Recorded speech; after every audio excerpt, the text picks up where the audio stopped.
Arrest करो उसको और बाबा रामगिरी को अटैक करने की पूरी कोशिश करेंगे हम इंशाल्लाह। আবারও আমাদের প্রিয় নবী সাল্লাল্লাহু আলাইহি ওয়াসাল্লামের শানে চরম বেয়াদবি করল ভারতীয়রা।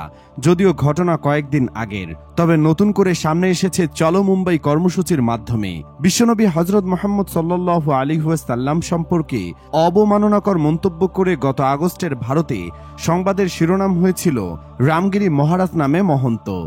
এ ঘটনায় তার নামে মহারাষ্ট্র রাজ্যের বিভিন্ন থানায় অন্তত ৫১টি লিখিত অভিযোগ করা হয়েছে। তার সমর্থনে এ মাসের শুরুতে মহারাষ্ট্রের আহমেদনগরে এক সভায় বক্তব্য রাখতে গিয়ে রাজ্যটির বিজেপি বিধায়ক নীতিশ রানে বলেন, মহারাজের কোনো ক্ষতি হলে মুসলমানদের মসজিদ ঢুকে মারব। এমন মন্তব্যের প্রতিবাদ ও তাদের গ্রেপ্তারের দাবিতে গত সোমবার মহারাষ্ট্রের ছত্রপতি সন্তাজিনগর থেকে মুম্বাইয়ের উদ্দেশ্যে চলো মুম্বাই তেংরা র্যালি কর্মসূচি পালন করে রাজনৈতিক দল অল ইন্ডিয়া মজলিসি ইত্তেহাদুল মুসলিমিন AIMIM। কর্মসূচিতে নেতৃত্ব দেন AIMIM এর নেতা এবং সাবেক সংসদ সদস্য ইমতিয়াজ জলিল। লাখ লাখ মানুষের সেই কর্মসূচির ভিডিও এরই মধ্যে সোশ্যাল মিডিয়ায় ছড়িয়ে পড়েছে। যদিও কখনো বাংলাদেশের খুব বেশি মিডিয়ায় তার প্রচার করেনি, তবে সোশ্যাল মিডিয়ার কল্যাণে ঘটনাটি আর অজানা নয়। এছাড়া কোনো মিডিয়া প্রচার না করলেও যমুনা ঠিকই করেছে। যমুনা করাতেই যথেষ্ট, বাকিরা আগে থেকে ইসলাম বিদ্বেষী।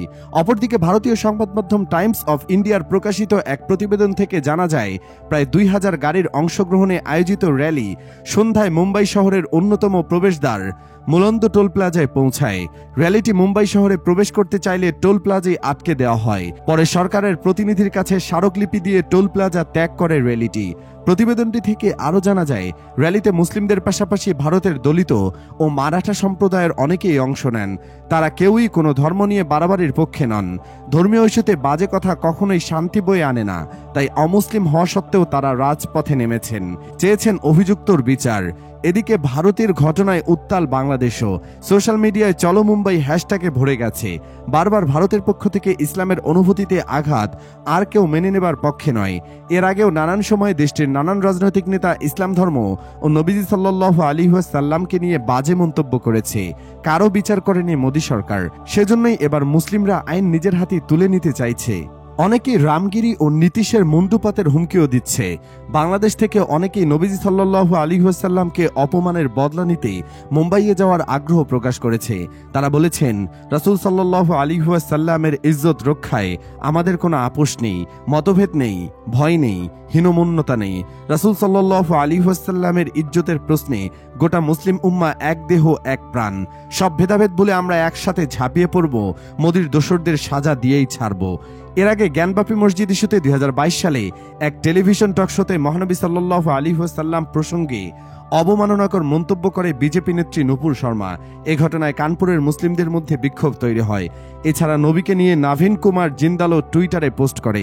এতে মুসলিমদের মধ্যে ক্ষোভ আরও ছড়িয়ে পড়ে। যদিও তিনি পরবর্তীতে এই টুইট মুছে দেয়, তবে তাতে কাজ হয়নি। গোটা বিশ্ব থেকে একের পর এক মুসলিম প্রতিবাদ জানায়। তাতে বাধ্য হয়ে মোদির অভিযুক্তদের বিজেপি থেকে বহিষ্কার করেছিল। সুপ্রিয় দর্শক, এবারের ঘটনাও যতক্ষণ অবধি মোদি তার দোসরদের বহিষ্কার না করেছে ও গ্রেফতার না করে সাজার আওতায় না আনছে, ততক্ষণ অবধি কি আমাদের প্রতিবাদ চালিয়ে যাওয়া উচিত না? উচিত মনে করলে কমেন্টে ইয়েস লিখে ভিডিওটি লাইক ও শেয়ার করুন, কারণ এ নিয়ে এখনো বাংলাদেশি মিডিয়াগুলো খুব একটা সোচ্চার না। ওদের আশা বাদ দিয়ে আমাদেরই কাজ করতে হবে। আপাতত এখানেই শেয়ার করছি। পরবর্তী আপডেটের জন্য চ্যানেলটি সাবস্ক্রাইব করে সাথে থাকুন। আল্লাহ হাফেজ।